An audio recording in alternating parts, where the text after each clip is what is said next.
Welcome back, everyone. We are live again. What an amazing day we are having. Our next guest today is Victor Manzo Jr. Dr. Vic is a business mindset coach, podcaster, author, and certified pediatric chiropractor. He's the author of 2 books, Rediscover Your Greatness and A Walk in the Dark. He's writing his 3rd book, which will be released in May 2022, called Decoding the Matrix. Dr. Vic is the creator and host of 2 podcasts, The Mindful Experiment with over 360 episodes, and The Mindful Chiropractor. Dr. Vic blends the world of spirituality and science to help individuals remember their greatness. He goes deeper to uncover their beliefs, blocks, behaviors, habits, and patterns of thinking that prevent them from living the life or the business they want to experience. And today he's going to walk us through how entrepreneurs can have their cake and eat it too. Welcome, Victor. Thank you so much for being today with me. It's an honor to be here. Thank you for having me. The floor is yours. Awesome.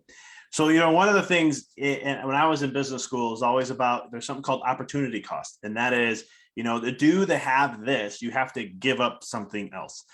And as I got into the business world as being a chiropractor and starting my own business and so forth, there was always things we were told, like when it came to, you have to strive in order, you have to grind, you have to hustle, you have to, sacrifice and just put a ton of sacrifice to achieve that dream of what you want. And I did that and I got burnt out. I was exhausted. I was frustrated. I was very stressed out most of the time. And it was like, this shouldn't be. Like, I'm following my passion. I'm following what I love. How can I be stressed? And so there came points where I started looking at things and I'm like, why can't I have my cake and eat it too? And what that means is, how can you create your dream life, but at the same token, not sacrifice family, health, money, relationships, and so forth? Is that really possible? Can we do that? And so through my journey through spirituality, through my journey through understanding universal laws, neuroscience, quantum physics, and all these things, I've came to a point where actually we could. It's just how we see things and how we perceive it. So what I want to share with you guys today is I'm going to share 3 things. I'm going to go from the spiritual elements, I'm going to go to the scientific, and I'm going to get into the neuroscience to support and show you how you can have your cake and eat it too. How you can say, this is what I want to create for my life, and you can actually make it happen. So let's dive in. So the first thing is Bob Proctor said, what you can see in your mind's eye is what you're going to be able to hold in your hand. And so I want you to just think for a second. I want you to imagine in your head a pink elephant, right? Just a normal pink elephant, whatever comes to your mind. And once you get that, right, you have that image in your head, that's your mind's eye, right? That's your imagination. That's what you create and so forth. It's also kind of fun because I just programmed you to think of something, right? And you saw that image in your head. But that's kind of how this process works. Everything in the world, once you understand this, comes from non-physical to physical. For us to be on this computer, a tablet, a phone, to have Zoom or Facebook or social media, these were all non-physical things that we manifested eventually over time into the physical. And so the way I kind of say it is, if whatever you see in your mind's eye, you train your eyes what to see. And what that means is that you're just going to be able to, you're going to create that into your reality. And we've proven this, thoughts are a frequency. We know this. This is where some of that science is coming in. Before it was like, your thoughts create your reality. Oh, that's just that woo-woo stuff. Well, now we know it has a frequency. We know there's actually something there that actually creates something. So that's number one when it comes to the process of how to create. You want to use your imagination. You want to get creative. This is what the billionaires do. This is what the millionaires do. The ultra successful people, they tap into their mind's eye and use their imagination all the time. I call it vision. This is kind of the work I teach my clients and so forth, but it's these elements of what you do. And this is the foundation to setting the stage of your life. But let's see how true that really is, right? Because quantum physics comes around and they do something called the observer effect. And this is a fascinating study. I love it because what they wanted to see is light more in a wave pattern, or is it a particle? Now, what that means to you is that the wave is infinite potential. It's non-physical. Or is it a particle, which means it's actually in a physical reality? Is it one or the other? And they were baffled with the results because what they found out is when the observer, the scientist, the researcher looking at the light, when it was looking at it, it was a particle. And then when they didn't look at it, it was a wave format. It would go back into its wave format. And they're like, wait a minute, why is this happening? So they kept doing it over and over and over, and it kept doing the same result. And then they started to realize, wait a minute, what we're looking for is actually what's creating in our real world. So this is understanding now that we can actually create how we see things. The world will manifest matter to, or rematerialize matter to create that in our life. So imagine the things you say, the things you have in your mind, how your beliefs, and all these different things are actually constructs that are creating your reality. When they say perspective in life is everything, it actually is. How you see something and what you focus on is going to create your reality. So if you think you have to sacrifice, here comes definitions and how you define your life. If you think you have to sacrifice or you have to work hard, and don't get me wrong, I'm all about working hard, but I think I'm all about also working easier, right? There's a law of least effort. What's the least amount of work to get the greatest gain? So if you know that, you say, well, if that's true, how much less work can I do, but still get those results, right? But if you believe that, no, I have to work hard, I have to grind, I can put 10 hours a day, say 80 hours a week to achieve my success, well, then guess what's going to happen? It's going to be that. And so unless you define it how you like, the observer effect supports you in that by saying, yeah, however you see life, however you see this, however you see your relationship, however you see your health, however you see the world, that is going to materialize and show up for you. Now, taking that concept, I'm going to pull it into the third then and kind of bring this all together, because I'm being a chiropractor. One of the benefits I have is I'm a brain doctor. I work on changing how the brain communicates with the body and how they get information, and I enhance that process. So in my background, we study a lot of neurology. We study a lot in neuroscience. And I've taken that with behavioral neurology and so forth. And I started going, there's actually answers here that relate to spiritual truths, but they also relate to quantum physics, so what I shared with you guys. And so there's a part of our brain you may have heard of before. It's known as the RAS, or otherwise known as the Reticular Activating System. It's a cluster of neurons in the upper portion of the midbrain. And it's designed for many different things. I'm just going to share one of them, but there's many things it does. But one of the main ones is when it comes to creating our life and creating what we want to experience is that it filters out all this information that you don't deem valuable. And the only thing it allows in is what you value, what you put emotions to, what you that is important to you. Now, you've all experienced this before. You may, whether you know it or you don't, this stuff works all the time. Like if you've ever gone to a car dealership and you go and buy a new car, let's say a blue, whatever, a Toyota car, and all of a sudden you pull out of the lot and you start to notice you may see some same exact color as yours, same car, same everything, or you may see different colors, but you notice like, wait a minute, there are so many cars like this out here. Wait a minute, I've been looking all this time for this new car. I've never seen this. And now all of a sudden it's there. Well, what's amazing about the RAS is it filters out information that's not important to you. Why? And this happens fast. You bought a new car. It's important to you now. You have a bill to have to pay. You also have, it gets you from point A to point B. There's all these things. So the value goes up really high. So all of a sudden the brain's like, every time we see this type of a car, send it to his consciousness or her consciousness. So that way you're aware of it. And so that's kind of how the RAS works in that process. Pregnant women go through the same thing. They become pregnant. All of a sudden, they see more pregnant women. If you have children, as soon as you have a child or you're about to have a child, you notice families more. Here's the beautiful thing about RAS, though. It's always, all that stuff is there. It's always been there. It's just what's getting filtered out. So why is this so critical? Why is this so important for business people to know this and understand this? Is because if you don't have a good money mindset, like your focus is more on scarcity rather than a growth, you will see the problems of always focusing on the problems, because you're going to see it's only going to be allowed through, and you're going to completely miss opportunities. And you probably know friends like this. I have friends like this where they just do something and it's like blows up for them. I'm like, how do you? I mean, I know how they're doing it, but I'm like, what's going on with my consciousness? What's with my RAS? So I'll start reprogramming myself and trying to do all this work to see these like opportunities, because some people, they just have that. It's not luck. Again, it's what they see valuable. They can see problems and go, I see this as a problem. I'm going to create a solution. That's entrepreneurship in its entity. So understanding this, though, is you can reprogram your life, because again, you're going to filter out all that you don't deem valuable. So it's understanding these concepts where you can start to say, hey, well, if I want to have this type of a life where I make X amount of dollars, but I want to have the freedom to be with my family. I want to be in the best health of my life so I can continue going on. I want to have a sharp mind so I can be resilient to things and handle challenges. And I can do all that in the same concept. If you see that as truly valuable and you believe in that, then all of a sudden you will only see people and others that are doing that, and you'll see only opportunities to support you for that. Where the opposite is true, if you don't think that's true, then you won't ever see it. You'll see, you won't have that come to your consciousness because the brain's going to filter that out. And if it filters it out, you're never aware of that principle. So this is the concept of understanding these three things. One, first, you have to have it come from the mind's eye, right? You have to have that vision or imagination of creating it, to see it, to actually see yourself.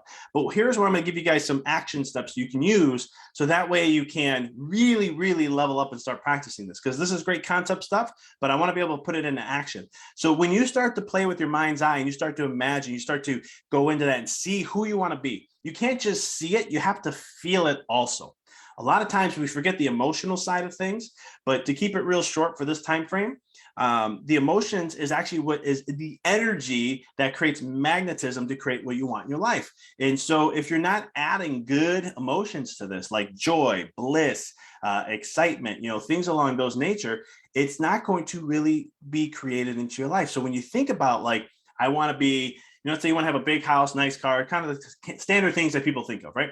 And so if do you see the house? Can you visualize it? What does it look like? Right. And some people are like, well, I just want a big house. Not going to work. You got to get crystal clear. So one is you want to add the emotions into what you're doing, but you also, number two is you got to have clarity. So you got to be able to see this crystal clear. Like, what color is the house? When you walk in, is there a scent you like? What do you feel like when you're in there? As being a chiropractor, I remember when I started practicing this and teaching my clients, it was, I would say I would double my profits in the next year. And like, how are you going to do it? What marketing technique can you use? I'm like, nothing. I'm going to love on my patients more. And I'm going to see who that person is. Who do I have to be? And I'm just going to show up every day. I saw it in my head, being happy, seeing people getting healthier, be excited, how it changed their life. And I just kept focusing on that component. And I didn't do anything else in my business. And we over doubled our profits in that year. And it was just because I had to see it in my mind's eye, who I had to be. I put emotion involved, right? I was happy. I was excited. I was feeling this butterfly vibrating feeling in my stomach. So I got real, palpable on these sensations so I can make it real. Because here's a truth that I want to share with you guys that is a neuroscience truth, and we know this to be true. Your brain cannot tell the difference between what it sees in its physical reality and what it experiences in its mind. It just can't. If I said, hey, think of something that really scares you, maybe killer clowns or vampires or whatever that may be, you'll get that image and you'll be like, oh yeah. And you'll feel that vibration get lower.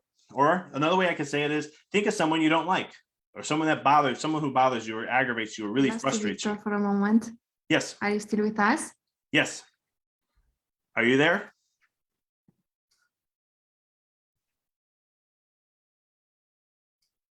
Fortunately. All right, there we go. You are back. You are back. I'm back. I had you frozen too. I was like, what's going on here? Yes. What was the last part I was at? About the image, about the person who scares us. Scares you, right? It could be something like a killer clown or a vampire, or it could be someone you just don't like, someone who really bothers you and really gets your energy, right? As soon as you start thinking about that person, feel how you feel right now, right? Now, is that person in front of you? No. Are they here in your world right now? No. Have you ever seen a killer clown before? I never have, but they freak me out. I don't like sharks in the water. They freak me out like no tomorrow, but I've never had an experience with one. Is that interesting how the mind plays tricks? But you could do it the other way too, where it's like, think of someone you love, maybe your child, your spouse, or maybe you some event or something you did that you won in a game or something. It was really exciting, right? You can get that feeling. So this is, again, how the mind is tricked so easily. And what you're feeling is, it's in the mind's eye, and then it's activating neurons in the brain to where it creates a physiological response. And so this is where you can utilize these things, understand that the brain cannot tell the difference. And so this is powerful to do, especially when it comes to wanting to have your cake and eat it too.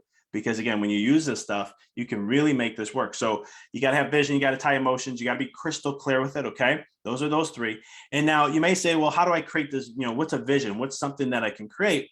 Well, when I work with people, I always say you have to have a main vision in your life. And this can be, some people talk about this like, what do you want someone to say when they're reading your eulogy when you transition?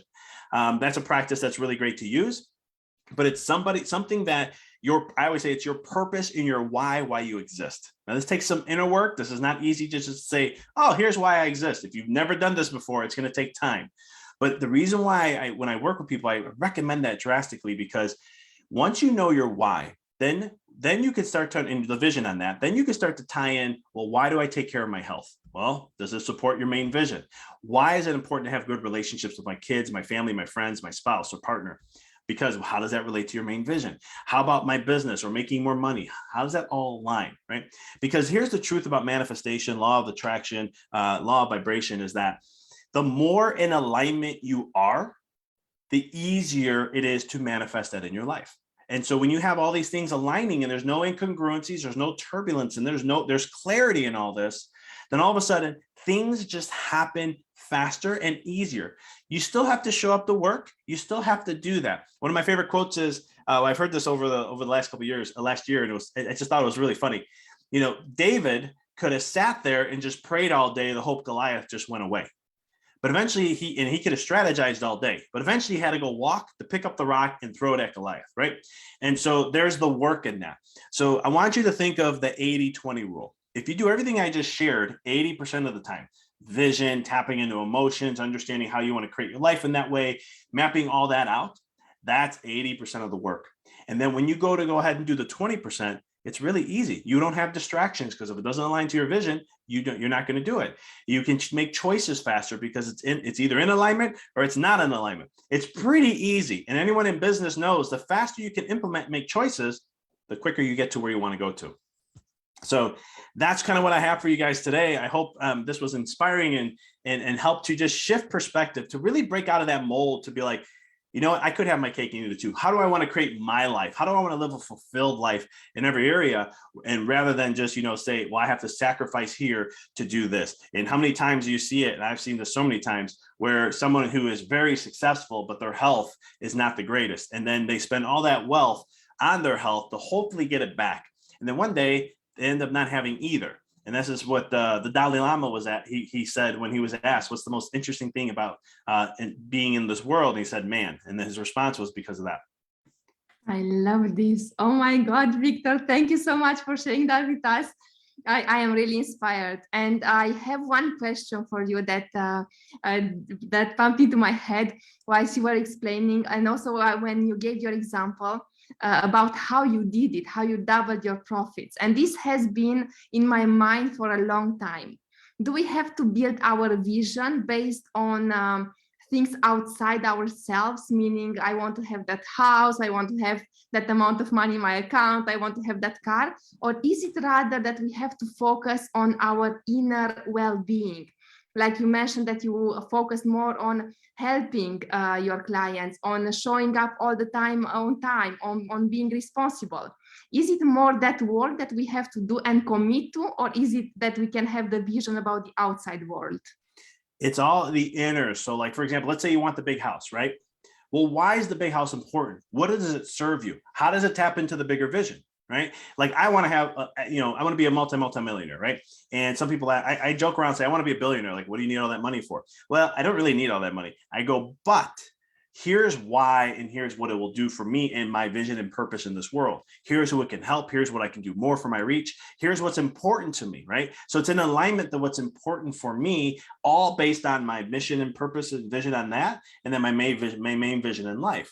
And so when you can get to that why and what it means, like sometimes having a big house, one of my visions on having a big home is to have people over and just cook. I love to cook. I'm Italian, so we cook a lot and we like to gather around food. And so it's like just having people come and just hang out and just relax and create memories.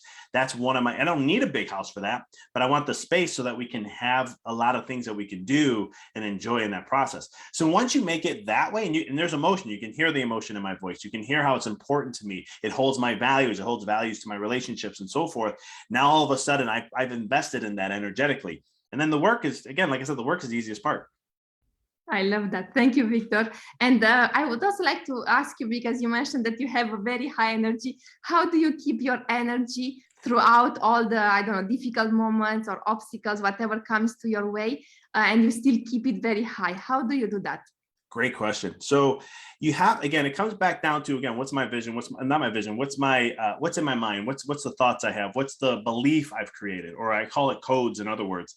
And one thing is, nothing ever happens to you, it happens through you. And what that means is that everything that's presented to me is always for a greater, it's going to be, I'm always going to win out of everything. You're always going to win. Everybody wins. Everyone, and I've had some people argue like, that's not true. When you go to a championship game, if you lose, you lost. I said, no, you won. They're like, no, you didn't. I said, it's what you're seeing as winning. You think having a trophy is winning and having all the stuff, the accolades that come with that.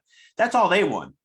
You won probably a bigger lesson. You lost. You can learn how to be better. You can learn how to where your weaknesses were. You can grow. So when I face struggles in life or challenges like everyone else does, I may not in the immediate response be like, oh, yay, you know, I'm human. I'm going to react a certain way. But then I get centered, I get calm. I do meditation and breath work, and I do a ton of different things. But then what I'll do is I just recenter and say, okay, how is this going to serve me? Because if you remember, you're the creator of your life. You get to choose how you want to live your life and so forth. And if that's true, then you should be able to choose how this experience is going to relate. I'm not saying it's always going to work out that way, but you know, the key is as long as you're putting the energy out there, you're telling universe or whatever it may be that, hey, this is what I'm going to get out of this. Unless there's something better, here's what I'm seeing this as. So anytime you face a challenge, always ask the question, how is this going to serve me? And once you ask that, you shift your perspective from getting stuck into that to pulling yourself out and then saying, well, how is this going to serve me? What can I learn from this? How am I going to get better here or there? And then all of a sudden you realize there's really no losses in life. And then all there is wins. And if you can see it that way, it will be that way. I like that so much. And this also reminds me of my own journey is when I was trying to get into certain jobs and I was really working hard and putting my energy into, and somehow it was not working. And then all of a sudden other doors were opening and I was following a different path, which was even bigger than what I wanted. Do you think that sometimes what we want is not necessarily what we need, that maybe there is something else waiting for us? Oh yeah. I always use this analogy that, you know, some people say, what's the point of planning when you don't know? And I said, well, here's the thing. You want to at least put it out there, right? So I'm like, let's say you want an apple. Okay. But the universe, God, whatever you want to call it, knows more. It sees everything. It knows all that aspect. So it can redirect what's actually going to be more beneficial based on what you want. So it says, well, you wanted an apple, but guess what? I brought you an orange. But at the end of the day, you still got fruit. So you were asking for fruit. It just wasn't the right fruit. And all of a sudden you get the orange, you're like, wow, this is actually more. If you now again, this all comes back to perspective. If you get upset because you didn't get the apple, well, you're going to miss the beauty of the orange. But if you go, well, I still got fruit, right? Now that's a whole different world there. You'll see things totally different in that realm. I mean, that was my journey in becoming a chiropractor. I never had an intention to be a chiropractor. I was in computer science, but I wanted to help people in some way. And then all of a sudden, my whole world got shifted in a year, and also I'm like, I guess I'm going to be a chiropractor, and that was my journey since. I love that. Thank you so much, Victor. And the last question for you would be, who are you serving and what type of programs do you have if people want to contact you? Yeah. So right now I do a lot of business mindset coaching. So it's all about, you know, it's like a normal business coach, but the other aspect is I work on the mindset, belief system, habits, structures. How do we break through and be resilient to life so we can see it as growth and so forth? So I do that. I got a new book coming out May 2022, Decoding the Matrix, all about unleashing your potential and starting your spiritual awakening. So that'll be out then. And then I am starting to soon to get some courses out. I used to do them just for business, but I'm opening up some other courses right now. They'll probably be out by June, but if you want to keep up and follow me and what I'm up to, my website at empoweryourreality.com, you can get onto there. I have some freebie stuff on there that you can get access to, and like the Power Visualization ebook, where you can learn the whole aspect of how powerful visualization is. I get into some scientific studies to really mind-blowing stuff, like, you know, work out, not work out, and you can work out and get results, and you cannot work out and get results. How is that possible? So I dive into some of those concepts so much more. You can find all that on there. Thank you so much, Victor, once again for being with me today and sharing your knowledge and your wisdom and so many examples, because I really believe that everyone should be applying this in order to have the life that we want to have, to design our tomorrow. Thank you so much for being today with me. My pleasure. Thank you.